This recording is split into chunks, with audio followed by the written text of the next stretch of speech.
Yo, what's up? My name is Jordan. I go by SayWhat, and you are listening to Poducer. Let's go. So first question is just like a fun one. How'd you come up with your name? Great question. Easy enough. My last name is Panasevich. So at first I went by Panda SayWhat. It was a lifelong nickname. A little bit of a mouthful still, and every time somebody asked about my name, I had to explain that my last name was Panasevich, and then they were like, "Say what?" So then I became SayWhat. It's a rebrand recently, and sticking with that. Nice, I like it. So on the podcast, we always ask all of our guests, what was your first concert? And not like the first show you played, but the first show you saw. First show I saw. That's hard. My parents took me to Tom Petty at Red Rocks when I was too young to remember that. My first show that I really remember that influenced me a lot in my own music was Atmosphere at the Boulder Theater. Atmosphere's dope, dude. That's sick. So, wow, that's a good one. Okay, so if you had to describe your sound, how would you describe that? So I'm coining the term ratchet jazz. Ratchet jazz. Ratchet jazz. And then I used to call my more funky stuff wobble funk. So I go ratchet jazz, wobble funk, and momentary debauchery. Momentary debauchery. Okay. So like, in terms of sounds, what do we got going on?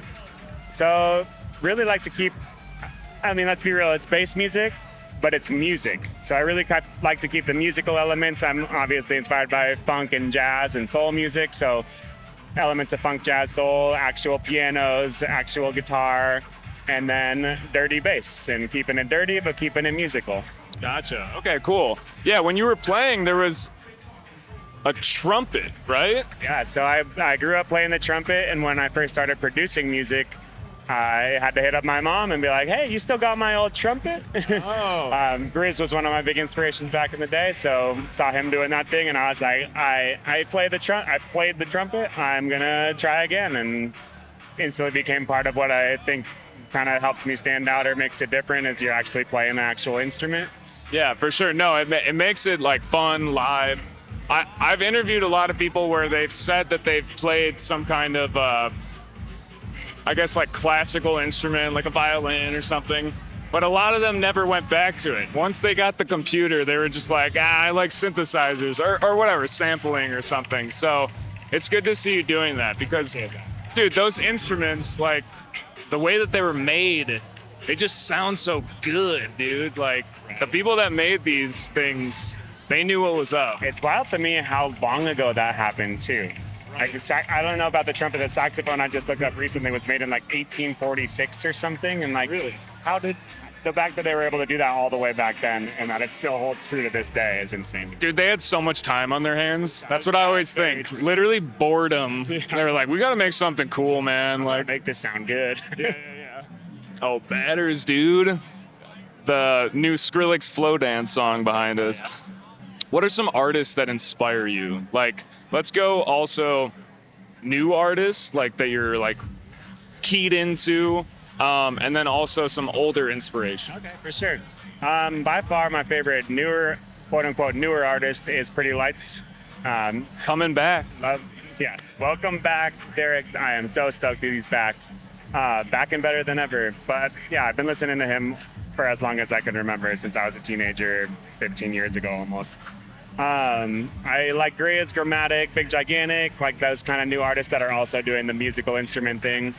Classic stuff, Muddy Waters, blues artist, is one of my faves. I have a remix of his. Miles Davis, the trumpet. The jazz, dude. Absolutely. And the blues. Gotcha jazz and bass blues, wobble funk. I love like all funk music. Funk music's my favorite genre to just like listen to. Funk? Like funk. Like but funk. not with a PH. No. like funk. Yeah, like Parliament funk and that kind of shit. The Motet out of Boulder, I love the Motet. Yeah. Okay, cool. Absolutely. So last question, just a fun one. What is something that people would be surprised to know about you? Like, it could be just anything. Like something like you collect Tamagotchis, or you know what I mean? That's a good one. I obsess over everything I try. Everything. So like I tried paddleboarding one time, and then I got a paddleboard, and now I plan a bunch of vacations around paddleboarding. I did a headstand during a Pretty Lights live stream recently, and now I love to do headstands all the time. Like I just like obsess over everything that I'm doing. Do you go for like the best paddleboard, or you get something that's like pretty good? Like when you get into something, do you get like the first shitty like Target skateboard, or do you get like the good shit? Gotta get the good shit because A, you spend a little more money on it, you feel a little more required to continue to pursue that. But also, I don't want to have to, if I buy the shitty skateboard, I don't want to have to buy another skateboard in a month or a week after that one's not good enough anymore. You know, I know that as soon as I do something and I obsess over it, I'm gonna stay obsessed with it. So you get the good stuff and then you just ride that out. I would agree. That's what I try to do too. All right, man. Well, where can people find you, like social media? Yeah, so everywhere. SayWhat Studio is my handle on Instagram and TikTok. But SayWhat, capital S, capital W with a question mark exclamation point. It's kind of hard to find because SayWhat's stupid name overall. If you Google SayWhat music, it's hard to find. But Yeah, because it's a common. yeah, exactly. Yeah, but yeah, I'm out there. He's out there. Well, dude, thank you so much for coming through. Appreciate you, man. Appreciate you. That was fun. Oh yeah, absolutely, dude.